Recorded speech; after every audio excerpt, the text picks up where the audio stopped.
Hello and welcome to the Monday, July 27th, 2026 edition of the SANS Internet Storm Center's Stormcast. My name is Johannes Ulrich, recording today from Jacksonville, Florida, but teaching online this week in London. And this episode is brought to you by the SANS.edu undergraduate certificate program in cybersecurity fundamentals. This weekend, I noticed some scans for ESAFENET CDG 3. This is not the first time we saw scans for this particular product. A couple of years ago, a cross-site scripting vulnerability was discovered in the product, and we saw some scans around that time. There are really sort of three vulnerabilities that are commonly being quoted for this particular product. One is the cross-site scripting vulnerability, then there's a SQL injection vulnerability, and the one that we see scans right now for is for hard-coded passwords. That's probably the most straightforward one to exploit when it comes to ESAFENET CDG. This is a product mainly focusing on the Chinese market. All their website and such is in Chinese. Now, the product itself builds itself as a secure document management, data leakage prevention system.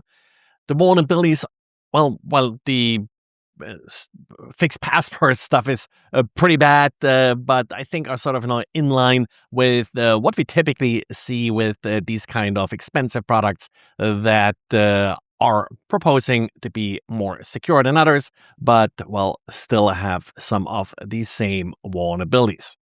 And ReliaQuest has a good write-up of some recent attacks that supposedly were perpetrated by some Russian threat actors that targeted hospitality Wi-Fi gateways. So they're going after the gateway, not the access point necessarily, unless sometimes they are the same thing. The goal here is to change DNS settings and then redirect DNS requests to a malicious DNS server that will return, bad responses. In particular, they appear to be going for Outlook 365 credentials. Definitely, make sure that your users are aware of bad TLS pop-ups and such and are taking them serious. Of course, now often in sort of these public Wi-Fi networks, users may be a little bit accustomed to these bad TLS pop-ups because now often the login pages and such for these captive portals are often presenting bad TLS certificates. So that's certainly a problem. Last week, I wrote a little bit about how different operating systems recognize these captive portals and then do respective redirects. There's always a chance that these redirects are also hijacked and being redirected to a malicious sign-in page like for Outlook 365 that may trick a user into relinquishing their credentials. It's really time for some kind of phishing safe authentication, passkeys, and the like come to mind again.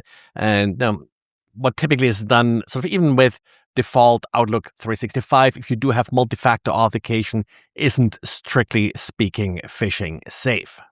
And Apple users, be aware there is an interesting technique that malicious actors could use to replace applications on your system without Apple's own Gatekeeper system catching it.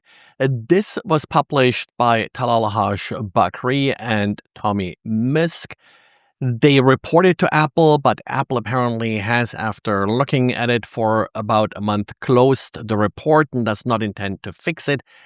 The exploit here is pretty straightforward. It's possible to archive an application that the user installed and then replace it, basically by restoring the archive. But, when restoring, you don't actually have to restore the same archive.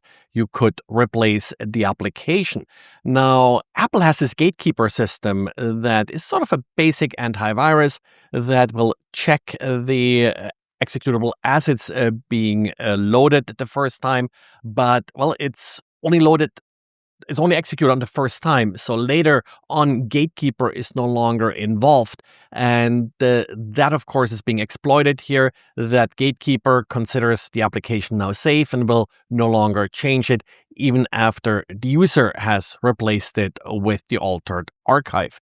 Interesting vulnerability, and I think certainly something that Apple should probably address, but it only applies to applications that the user installed. So no applications that were installed via the App Store is affected by this particular issue. So basically do some good controls here, change controller, so file change control on your system to prevent this from happening. The attacker does need execution rights on the system, but of course, if the attacker can trick you into installing another application, well, they may be able to rewrite an already installed application on the system. And then we have some updates from GitHub as well as from PyPi regarding recent supply chain attacks. First of all, GitHub, of course, for quite a while now has its Dependabot feature where you can get automatically alerted of new updates to any packages that you're using and also have them automatically applied in the term of pull requests that are automatically generated. Well, GitHub will now wait 3 days before it suggests some update in order to eliminate some of these sort of fairly fastly discovered and such supply chain attacks like the ones we had in the recent months and such.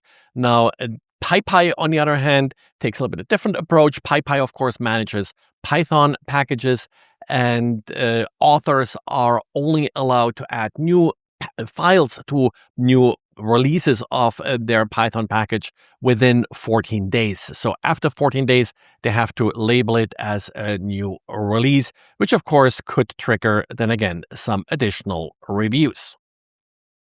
Well, and this is it for today. So thanks for listening. Thanks for liking. Thanks for subscribing to this podcast, and talk to you again tomorrow. Bye.